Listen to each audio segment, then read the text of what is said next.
ইলিগ্যালিটি সেটা হলো 2009 সালের যে গভর্নিং বডি রেগুলেশন, সেখানে এক রায়ে, সুপ্রিম কোর্টের এক রায়ে যে এমপি তারা সংসদ সদস্য তারা গভর্নিং বডির সভাপতি হতে পারবেন না, এই মর্মে রেগুলেশন বাতিল করে দেয়।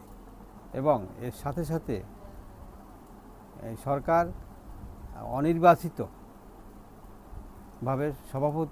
অনির্বাচিত একটি বিশেষ কমিটি করত, সেটার ধারা হলো 50। সুপ্রিম কোর্ট এবং হাইকোর্ট, আপিল বিভাগ ও হাইকোর্ট বিভাগ সেই 50 ধারাও বাতিল এবং অবৈধ ঘোষণা করে।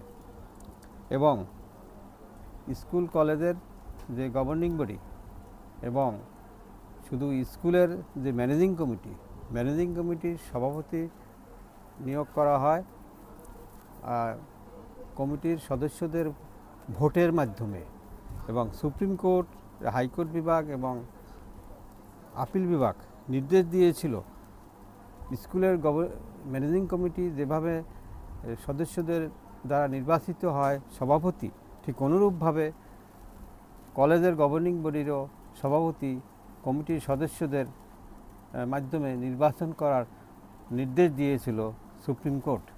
কিন্তু এবছর যে 2024 সালের যে মাধ্যমিক, উচ্চ মাধ্যমিক স্তরের বেসরকারি শিক্ষা প্রতিষ্ঠানে গভর্নিং বডি ও ম্যানেজিং কমিটি রেগুলেশন 2024 যে পাশ হয়েছে, সেখানে ওই 2009 সালের যে বিনা ভোটে কমিটি যে 50 ধারা, সেই ধারাটিও বহাল রেখেছে।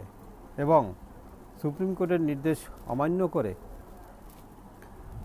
করে যে কলেজের গভর্নিং বডির সভাপতি কমিটির সদস্যদের ভোটের মাধ্যমে নির্বাচন করার একটি নির্দেশ দিয়েছিলেন, যে স্কুলের যে ম্যানেজিং কমিটি, সেই ম্যানেজিং কমিটি যেভাবে সভাপতি নির্বাচনের মাধ্যমে হয় সদস্যদের ভোটে, ঠিক অনুরূপভাবে আইন করতে বলেছিলেন।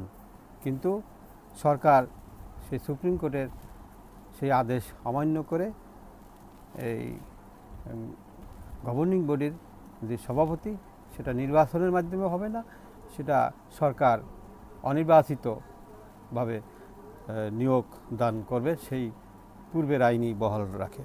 এটা একটি আদালত অবমাননার শামিল। এবং এখানে আরও একটি বিষয়, স্কুল কলেজের যে গভর্নিং বডি এবং ম্যানেজিং কমিটির যে নির্বাচন হয়, সেখানে একটি ধারা সংযোজন করা হয়েছে। সেখানে বলেছে যে যারা ক্লাস 10-এর স্টুডেন্ট, তাদের অভিভাবক, তাদের ভোটিং রাইট থাকবে, কিন্তু তারা নির্বাচন করতে পারবে না। আবার দ্বাদশ শ্রেণীর যারা স্টুডেন্ট, তাদের অভিভাবক, তাদের ভোটিং রাইট থাকবে, কিন্তু তারাও দ্বাদশ শ্রেণীর যারা অভিভাবক, তারাও ভোটে দাঁড়াতে পারবে না, কোনো প্রতিদ্বন্দ্বিতায় আসতে পারবে না। এটা একটা সংবিধানের সাথে সাংঘর্ষিক। এবং 2009 সালের যে প্রবিধানমালা ছিল, সেই প্রবিধানমালায় লাইভ ডোনার 6 লক্ষ টাকা জমা দিলে একটা লাইভ ডোনার করার বিধান ছিল, কিন্তু সেই লাইভ ডোনারের বিধানটাও এখানে করা হয়নি। এবং আরও একটি নতুন অসাংবিধানিক আইন সংযোজন করেছে, সেটা হলো পরপর 2 বারের বেশি কেউ ওই সদস্য বা চেয়ারম্যান সদস্য হতে পারবে না, পরবার 2 বারের বেশি।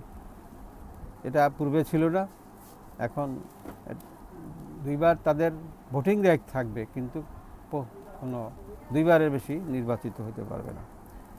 এরকম আরও বিভিন্ন ধারায়, বিভিন্ন রেগুলেশনে যে সংবিধানের সাথে সাংঘর্ষিক, এবং এই যে 2009 সালের যে 50 ধারাটা যে অবৈধ ঘোষণা করেছে, সেই ধারাটা বহাল রেখেছে।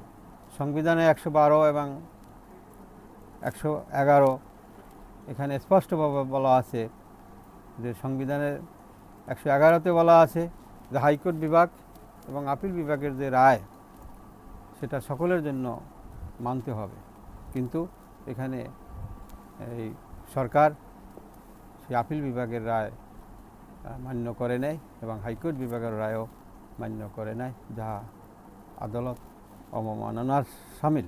আর এখানে যে গভর্নিং বডির যে সভাপতি সে অনির্বাচিত। আমরা জানি সংবিধানের কি চ্যালেঞ্জ করেছেন এখানে আমি চ্যালেঞ্জ করেছি যে 2024 সালে পূর্বের 2009 সালের রেগুলেশন বাতিল করে যে নতুন করে মূল ইনফরমেশনটা কি? মূল ইনফরমেশন হলো মাধ্যমিক উচ্চ মাধ্যমিক স্তরের বেসরকারি শিক্ষা প্রতিষ্ঠানের গভর্নিং বডি ও ম্যানেজিং কমিটির রেগুলেশন 2004 এটা সংবিধানের সাথে সাংঘর্ষিক এবং 1961 সালের মাধ্যমিক উচ্চ মাধ্যমিক শিক্ষা অর্ডিন্যান্স এরও সহিত সাংঘর্ষিক। তাই আমি এই আইনটি বাতিল করার জন্য হাইকোর্টে রিট পিটিশন দায়ের করেছি। সরকার পছন্দ মতো লোককে করত নির্বাচন ছাড়াই, নির্বাচন ছাড়াই চেয়ারম্যান নিয়োগ দিত গভর্নিং বডি এবং নির্বাচন ছাড়াই কমিটিও গঠন করত 50 ধারা অনুযায়ী, দুইটাই করত। নির্বাচন ছাড়া চ্যালেঞ্জ করেছি এবং একবার চ্যালেঞ্জ করেছি, সেটা হাইকোর্ট সুপ্রিম কোর্ট অবৈধ ঘোষণা করেছে, কিন্তু তারপরেও সেই ধারা 50 ধারা আবারও চ্যালেঞ্জ করেছেন।